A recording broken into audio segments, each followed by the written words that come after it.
nous appelons Faisal Othman, Widad Hadi, Sabrina Djellouli, Boualem Bessayah et Abdallah Kerouche. Veuillez vous installer, messieurs, dames. Faisal Othman, Sales Manager Northwest and Central Africa chez Cisco. Widad Hadi est chef de département hébergement et service cloud chez Algérie Télécom. Sabrina Djellouli est Senior Expert Cloud et Digital Transformation chez Huawei. Boualem Bessayah est General Manager de LFB Services. Et Abdallah Kerouche est Chef Technical Officer chez Icosnet. Alors, j'ai cru apercevoir Monsieur Kerouche à l'extérieur. Si vous pouvez éventuellement l'appeler, s'il vous plaît, pour qu'il puisse regagner ce panel. Alors, peut-être une première réaction après la présentation de Fouad Kenen que vous avez suivie attentivement, un petit historique, et notamment ces fameuses sociétés qui disaient jamais et qui aujourd'hui font du cloud carrément un outil indispensable. Qu'est-ce que ça vous inspire comme commentaire? Je vous en prie. Allez-y, Widad Hadi.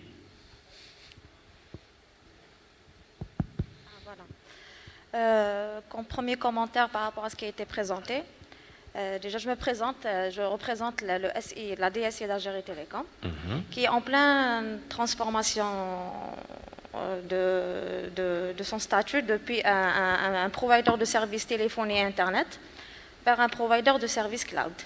On est en pleine maturité de notre projet cloud public au profit de nos clients. Je rejoins ce qui a été expliqué par Monsieur Fouad Kenen, voilà, et que le cloud n'est pas une tendance, seulement une tendance, mais plutôt parfois une nécessité. Après une étude stratégique, une étude SWOT, une analyse, on a l'émergence de mettre une solution au profit de nos clients. C'est le cas d'Algérie Télécom. Elle s'est lancée dans le service, la fourniture de services d'hébergement, comme a bien cité mon collègue, qui était un ancien collègue apparemment, que je découvre maintenant.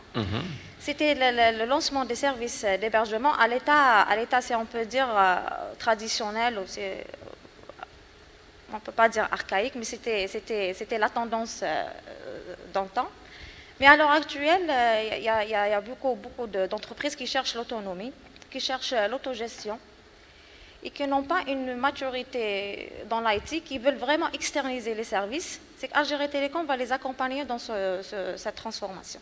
D'accord, donc on voit qu'il y a de plus en plus d'acteurs publics, mais aussi multinationales, même privés, qui offrent ces solutions cloud. Donc c'est bien pour l'écosystème, parce que ça donne cette panoplie, et pourtant la réticence existe toujours. Quelle est la situation aujourd'hui? Comment on peut la décrire après la présentation de Fouad Kenen? Allez-y. Oui, vous avez la possibilité de... Allez-y, sinon... Voilà, Bessayah. Alors bonjour à tous. En fait, je ne rajouterai rien du tout par rapport à la présentation de Fouad. Je pense qu'il a décrit exactement en fait, l'intérêt de passer vers le cloud et puis comment le faire.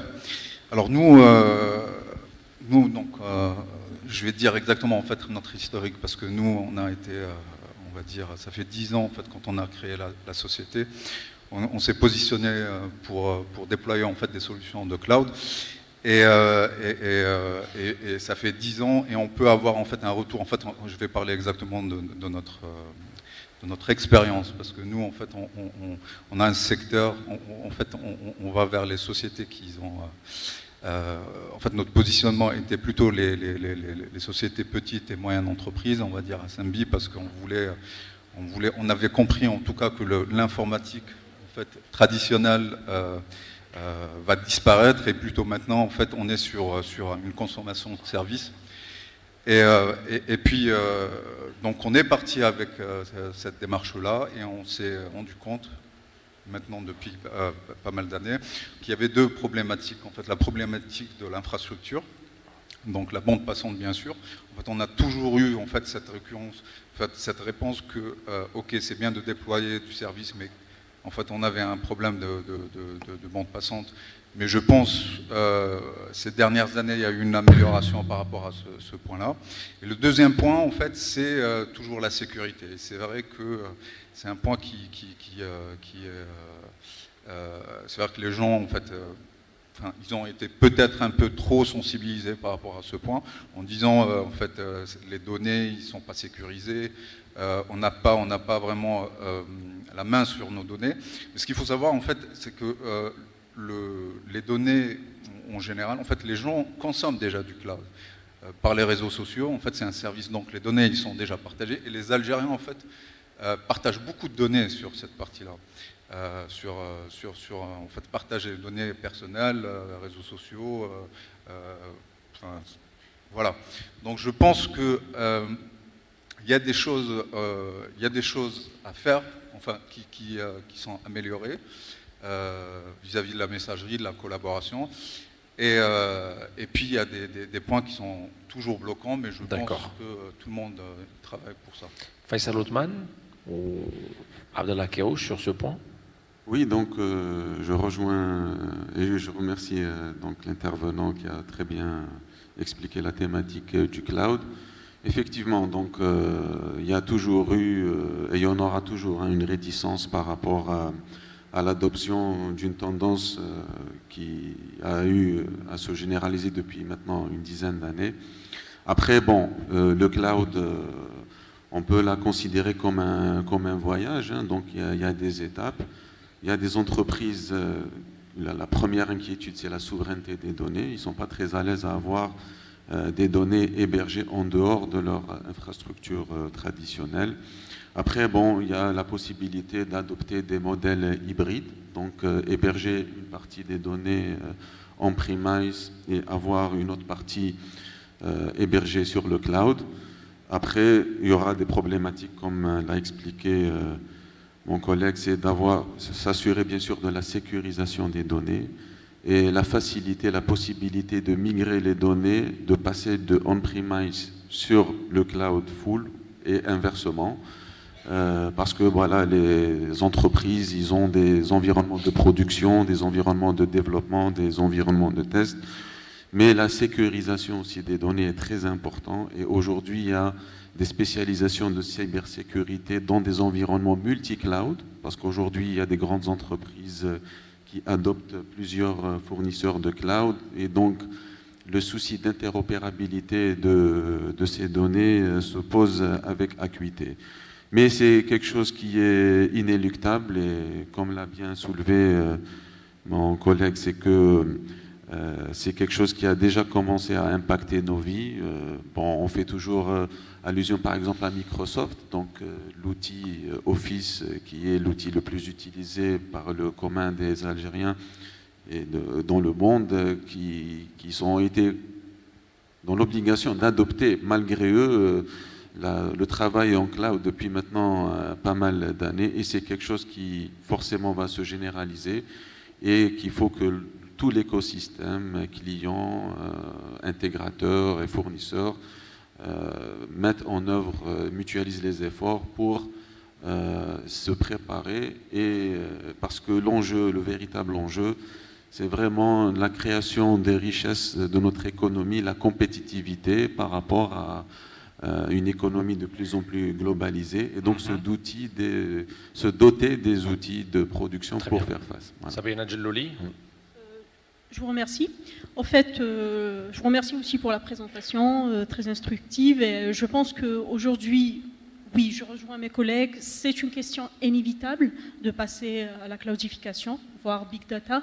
Aujourd'hui, une entreprise, si elle veut survivre, ne serait-ce que si on parlait du coût, ne pourrait pas, pour les petites moyennes entreprises, ne pourrait pas avoir les moyens justement de rester sur un modèle traditionnel.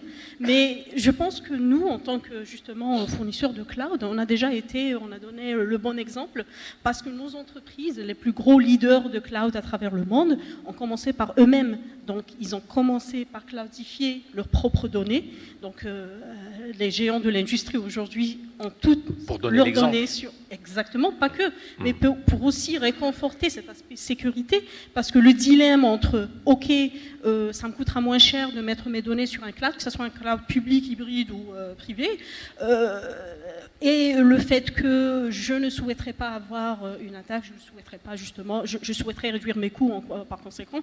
Et ce dilemme-là, je pense que c'est un dilemme qui se posera éternellement, mais on est arrivé à un certain point de maturité où l'aspect sécurité ne se pose même pas, la question ne se pose même plus aujourd'hui, parce que comme je disais, on a déjà été les premiers à avoir mis nos données sur le cloud. Mais je pense que pour l'Algérie, c'est un cas un peu spécial, parce que lorsqu'on parle de cloud public, les gens pensent encore que c'est des données qui vont aller à l'étranger, forcément sur des serveurs sur plusieurs pays, qui sont contrôlés par des politiques qu'on ne connaît pas, qui ne sont pas forcément amis de notre pays. Donc au fait, c'est un peu ça la plus grosse crainte. Au fait, la simple solution, c'est de construire des clouds en Algérie, notamment via nos partenaires opérateurs télécoms, mobiles ou fixes, comme Algérie Télécom, qui pourraient donner rajouter cet aspect sécurité additionnel, et on pourrait être partenaire avec eux pour arriver justement à concrétiser cette, on va dire, dimension sécurité qui manquait, qui un peu faisait que les entreprises algériennes hésitent encore à franchir le pas. D'accord. Abdallah Karouch, vous aussi, vous êtes fournisseur de cloud. Vous peinez toujours avec certains de vos clients? Pardon? Oui, oui, ce qu'on dit, mes collègues, les panélistes ici, est tout à fait vrai. Effectivement, donc, il y a toujours une certaine réticence de la part des entreprises, des détenteurs de données notamment. Hein. Donc on parle surtout de crainte par rapport à la sécurisation de ces données, de quoi vont faire les éventuels clouders si ces entreprises-là arrivent à un certain niveau de maturité où ils acceptent l'idée d'outsourcer l'hébergement et la mise en place de leur système et de leurs données chez un tiers. Hein. Donc ce n'est pas quelque chose aisé parce qu'effectivement, il faudrait s'assurer que ces entreprises arrivent à être sûres que leurs données ne vont pas être exploitées pour autre chose à leur insu, surtout. Donc, avant tout, se pose une question de confiance. Le fait est que des opérateurs algériens soient autorisés de par les autorités. Tout ça, c'est un premier pas vers l'établissement de la confiance de ces entreprises-là ou de ces détenteurs de données vers les opérateurs et les acteurs locaux de l'écosystème cloud qu'il faut mettre en place en fait. Hein. Donc effectivement, comme tout le monde le sait, l'établissement d'un écosystème n'est pas quelque chose d'aisé. Donc il faudrait l'apport de tout le monde. Hein. Donc il y a chacun selon sa spécialité. Il y a des opérateurs ou des acteurs qui vont apporter de l'infrastructure pure. Donc c'est la capacité de calcul, la capacité de stockage et tout ça. Il y a d'autres acteurs qui vont amener la connectivité pour que l'exploitation de ces services-là soit d'une aisance et d'une facilité et puis que ce soit étendu à pratiquement tout le monde. Et ensuite, il y aura dans cet écosystème-là des gens qui vont construire les services à proprement dit, les services cloudifiés. Donc on parle par exemple de messagerie, de solutions par exemple de gestion d'entreprise, c'est-à-dire que les services qui peuvent être offerts d'une manière cloudifiée et large, et on va dire que l'écosystème a besoin de tous les acteurs en fait pour que le marché est assez grand et l'activité est assez grande. Le point le plus important, c'est que l'entreprise, nous on a vu que l'entreprise commence à être assez consciente par rapport à ces données et par rapport à leur pertinence. Elle sait faire la différence entre une donnée publique de notoriété publique qu'elle héberge sans aucune retenue, sans aucune... par exemple, on parle des sites web et tout ça qui contiennent des données, mais de notoriété publique. Donc on les héberge à l'extérieur, on arrive à les avoir assez facilement, mais reste encore, malgré tout, assez réticent pour l'hébergement de données ou de solutions qui sont plus orientées dans leur métier. Et c'est un petit peu le travail de tout le monde d'établir cette confiance-là qui va leur permettre d'héberger sans a priori. Parfait. Fouad Gnane, vous souhaitez rebondir sur un point? Alors moi, je revis la même situation que j'ai vécue il y a 10 ans.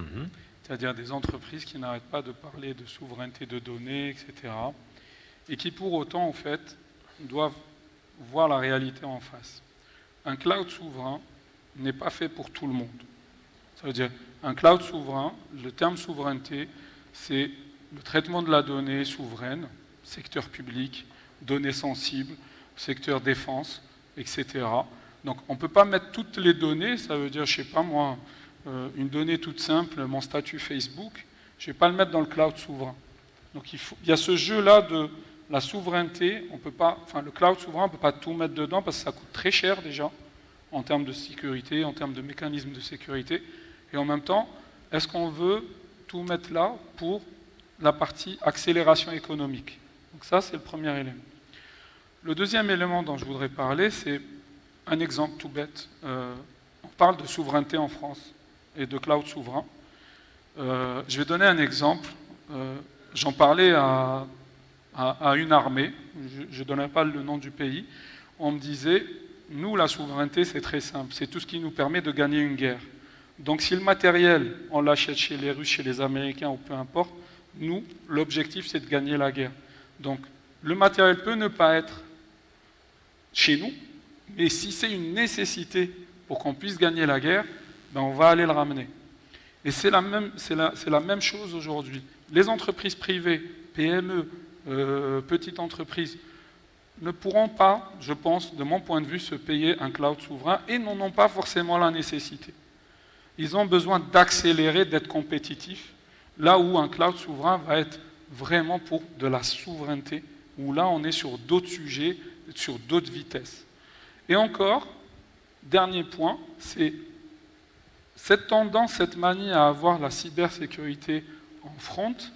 Aujourd'hui, comme vous disiez, on est sur les réseaux, on a déjà du matériel Dell, autres, dans nos data centers, des firewalls, autant de partenaires.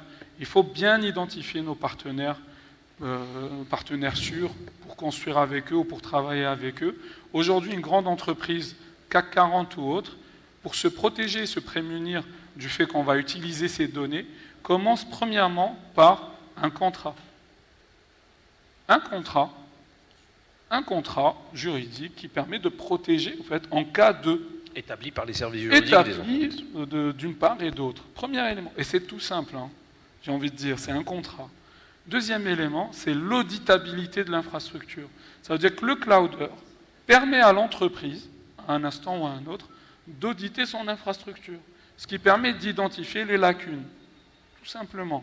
Et donc, au lieu de monter un peu en crescendo sur la partie cyber, commençons par les classiques, qu'il y ait un contrat, s'il y a une défaillance, ben, il y a des pénalités, parce que finalement, ok, il y a eu une défaillance, qu'est-ce qu'on fait derrière? C'est quoi le next step?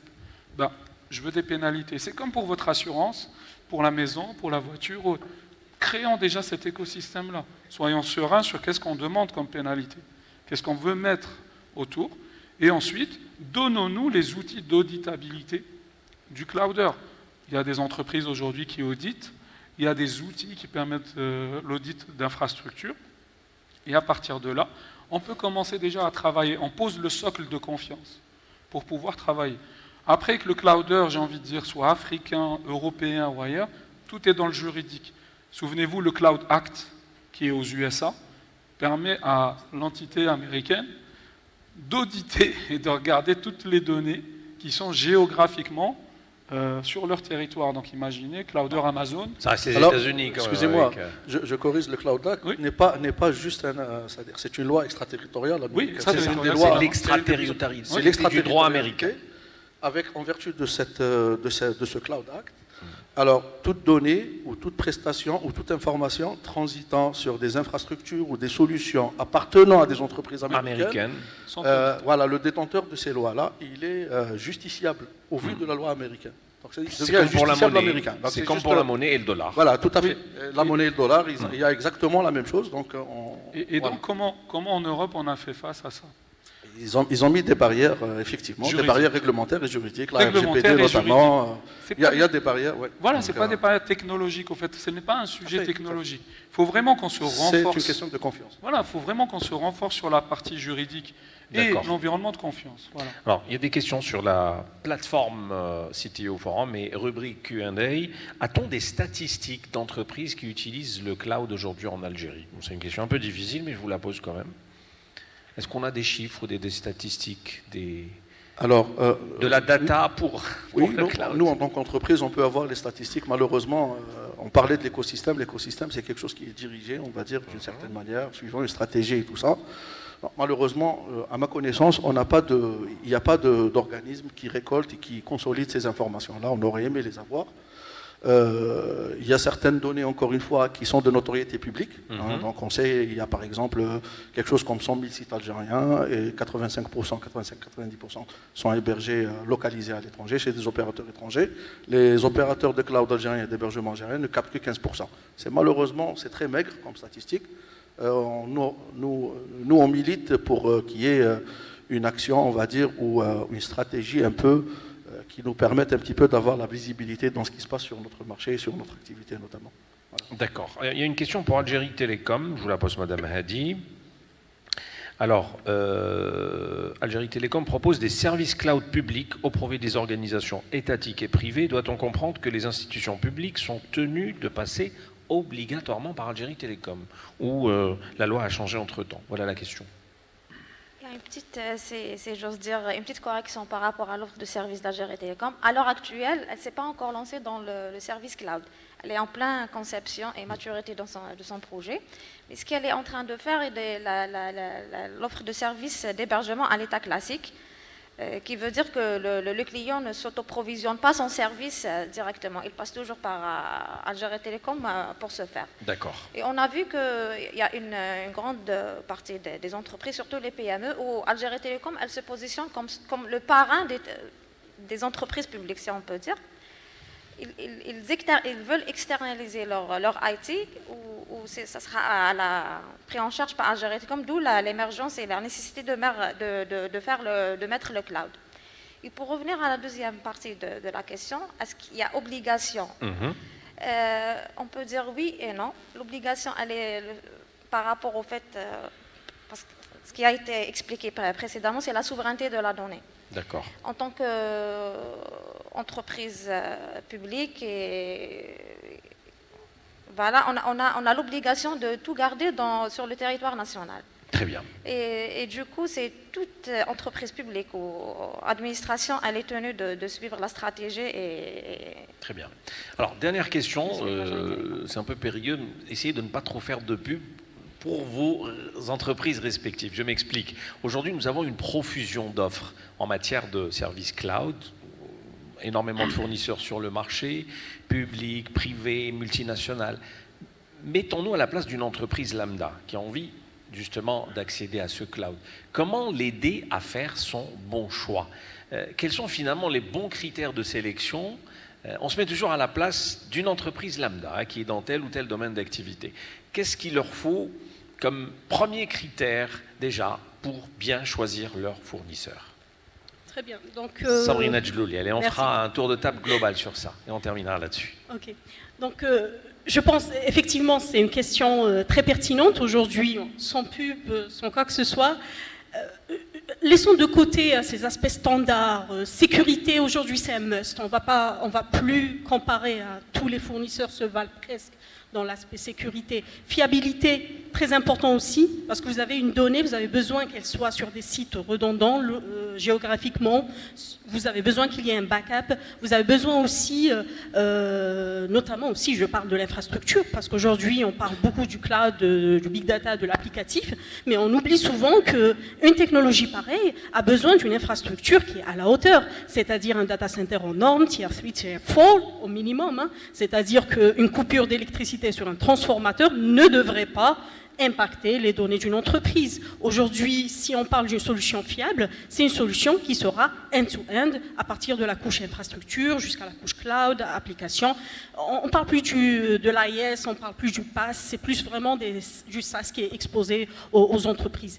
Mais pas que. Donc sécurité, fiabilité, disponibilité de la donnée, analyse en temps réel, parce qu'on a de plus en plus de besoins. La 5G va arriver, les sites de e-commerce fleurissent de plus en plus de données. Ils ont besoin que ces données-là soient traitées en temps réel, bien sûr sécurisées, sauvegardées dans des bases de données, sauvegardées dans des systèmes de stockage justement hautement disponibles, à moindre coût.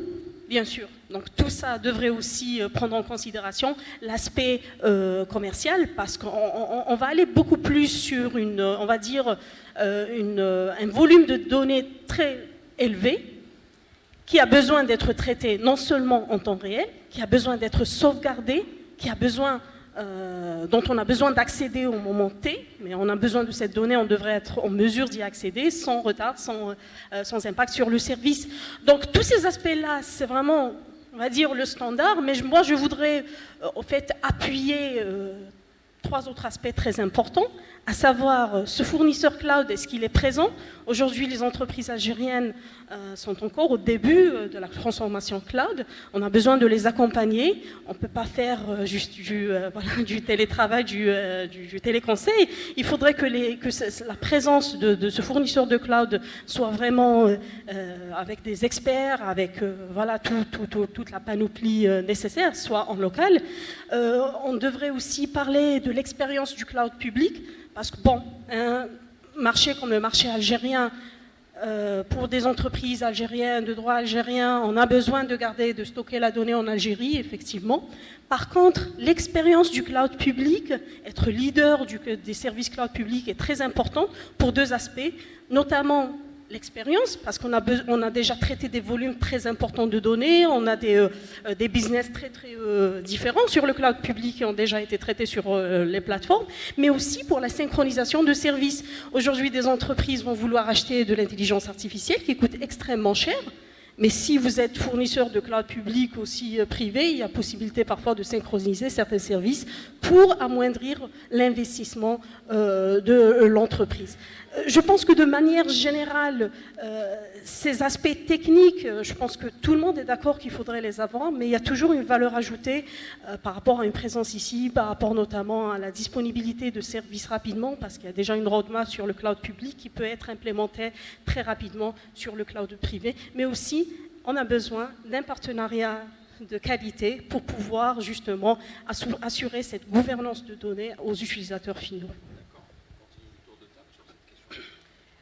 Justement, en tant qu'acteur dans le secteur public, on a la double casquette. On est en même temps client chez les fournisseurs qui nous accompagnent pour lancer notre projet. On est en même temps le fournisseur de services futurs pour les PME, les PME et autres clients. Le choix pour le partenaire ou le fournisseur de services est principalement basé sur déjà la réputation du fournisseur de services. Déjà, son historique dans le domaine, est-ce qu'il a implémenté des projets pareils, d'envergure. Et dans le cloud, il n'y a pas que le cloud IT, il y a le telco cloud. C'est que Algérie Télécom a la nécessité de mettre les deux à la fois. C'est pour ça que le choix de son fournisseur, il doit être basé sur la réputation dans le IT cloud et le telco cloud. D'accord. Et tout est autre chose, à part ce qui a été expliqué par ma collègue Sabrina sur l'aspect technique et l'aspect sécurité, il y a l'aspect coût. L'aspect coût, c'est avancé par rapport à ce qu'on a. C'est tout ce qui est pay as you go. Et as you grow, le cloud, il offre cette flexibilité de ne dépenser que de ce qu'on est vraiment capable d'avoir en contrepartie. Et même tout ce qui est le support, il se déclenche à la prestation. C'est pas, on va avoir des TCO, des ROI vraiment très élevés pour des courtes durées. Et c'est des business models qui facilitent et qui permettent à une entreprise comme Algérie Télécom de rationaliser ses CAPEX et de faire une réduction de coûts. Très bien. Sur ces coûts. Fouad ? Alors pour ma part, qui suis un peu, j'ai pas d'empreinte technique ou d'empreinte technologique, c'est-à-dire je ne suis aucun éditeur. Aujourd'hui, j'accompagne les entreprises à faire ce choix. Comment je les accompagne ? On met en place ce qu'on appelle une matrice d'éligibilité. C'est-à-dire qu'on va noter l'ensemble des clouders du marché sur des aspects très concrets. Ce que vous disiez tout à l'heure, l'aspect technologique, l'aspect présentiel, l'aspect support, l'aspect stratégique. Et ce qui va faire la différence, c'est aussi l'adhérence à votre SI. Ça veut dire quoi? Ça veut dire que le cloud, ça ne doit pas être une nébuleuse à côté de l'infrastructure que vous avez. Il y a forcément une interopérabilité à construire entre le cloud que vous allez avoir et le SI que vous avez déjà, parce que celui-là, vous n'allez pas le mettre à la poubelle. Et donc, il y a ces critères-là, on a cité depuis tout à l'heure, mais aussi ces critères d'adhérence au SI et d'interopérabilité, qui au fait vont se définir en termes de critères et de matching entre chaque clouder et vous. Et c'est là où on personnalise le go-to-cloud, et on va le personnaliser à son image ou à l'image de son entreprise, en regardant qu'est-ce qu'on a comme technique, comme technologie, qu'est-ce qu'on a aussi comme ressources. Est-ce que ma ressource va pouvoir comprendre techniquement ce cloud-là ou celui-là? Est-ce que celui-là est plus complexe que celui-là? Est-ce que ce clouder va pouvoir m'accompagner au niveau stratégique? Ça veut dire quoi? Est-ce qu'ils vont être là au début, comme disait tout à l'heure madame? Est-ce qu'ils vont pouvoir nous amener de la valeur? Et ensuite, bien sûr, le côté facturation de services. Donc, adhérence au SI, facturation de services, et toujours en termes comparatifs. Donc, nous, on fait des études comparatives avec un scoring qui va nous permettre d'être serein sur le fait de choisir un clouder. Après, la décision peut être aussi, j'en ai vu, des décisions plus politiques. On va dire, même si le score donne X ou Y gagnant, après, il y a une posture de j'ai un partenaire avec qui je travaille depuis très longtemps, je veux continuer à travailler avec lui. Donc, il y a des décisions comme ça et qui se valent. Donc, c'est pour ça que je dis, il n'y a pas que la technique, il y a aussi être serein, parce que c'est un plan transformationnel, c'est un programme transformationnel. Il faut être serein avec son partenaire, et puis après, tout est possible. Très bien. Les critères, selon vous, Faisal Othman? Oui, donc je pense que la plupart des critères ont déjà été abordés par mes collègues. Bon, il y a 3 grandes catégories de critères, donc la disponibilité et l'accès aux services cloud. Indépendamment de la taille de l'entreprise, il faut que le service soit accessible et encore une fois, avoir la possibilité de portabilité des données de l'on-premise vers le cloud et vice-versa. Deuxième grande catégorie de critères, c'est bien sûr la sécurité. Avoir un cloud, des services cloud intégrés avec l'infrastructure et le système d'information et une sécurité qui assure contre les menaces et les attaques malveillantes. La sécurité qui doit prendre en considération un environnement hybride et multi-cloud.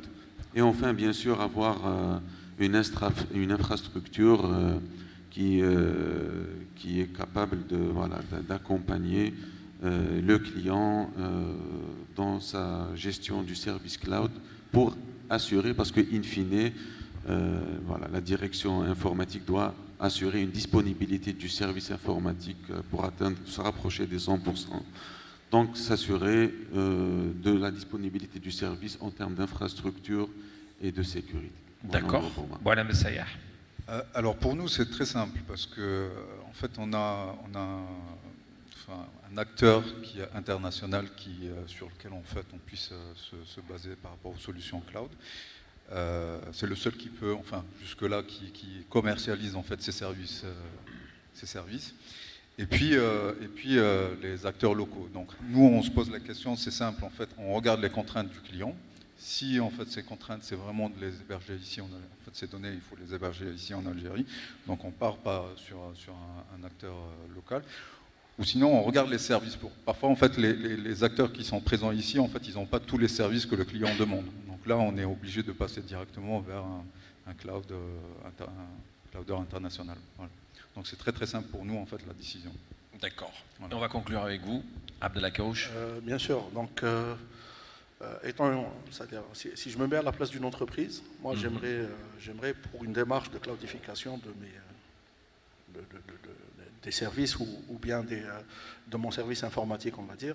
Moi, j'aimerais avant tout être conseillé par rapport à des fournisseurs qui fournissent, c'est-à-dire ce qu'a dit mon collègue de Capgemini est tout à fait vrai. Donc, c'est plus l'assessment et les possibilités d'intégration qui sont offertes par les providers de services cloud qui ont la primauté pour moi.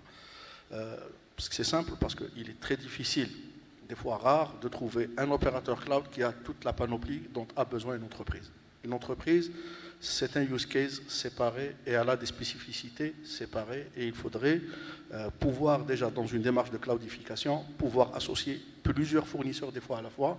Il est très rare de trouver un seul fournisseur qui peut fournir toute la panoplie. Donc l'intégrabilité, l'intégration, c'est-à-dire aller vers des offres de services cloud, en SaaS par exemple, basés sur du low-code ou bien du no-code carrément.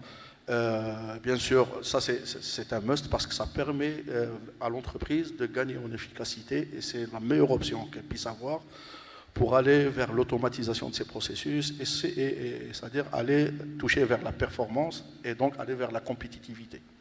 Ça, c'est pour l'entreprise. Bien sûr, on ne parle pas des critères de base, hein, donc la disponibilité, la sécurisation, tout ça, c'est des choses qui sont, on va dire, le B à bas. Un clouder qui n'offre pas ou qui n'a pas ces stacks déjà implémentés et éprouvés ne peut pas vivre dans un marché concurrentiel où il y a, comme vous l'avez dit, une panoplie de services.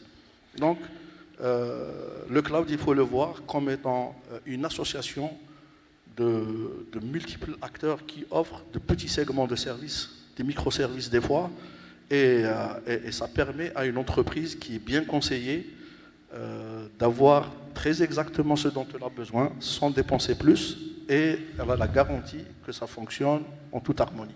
Donc ça c'est très bien. Voilà. Alors, il y a une question et j'invite cette personne à se rapprocher juste après la fin de ce panel avec les différents intervenants. Je vous la lis. L'adoption du cloud doit être soigneusement planifiée et gérée pour garantir la sécurité et la confidentialité des données. Les entreprises doivent évaluer les risques et les coûts associés à l'utilisation du cloud, choisir le fournisseur de cloud approprié et mettre en œuvre les politiques et les procédures de sécurité appropriées pour protéger leurs données. Voilà ce qui est assez exhaustif, assez complet. La personne dans la salle se reconnaîtra. Comment pouvez-vous les aider? Je vous invite à continuer le débat juste après. Voilà, merci à toutes et à tous. Vous pouvez applaudir ce panel.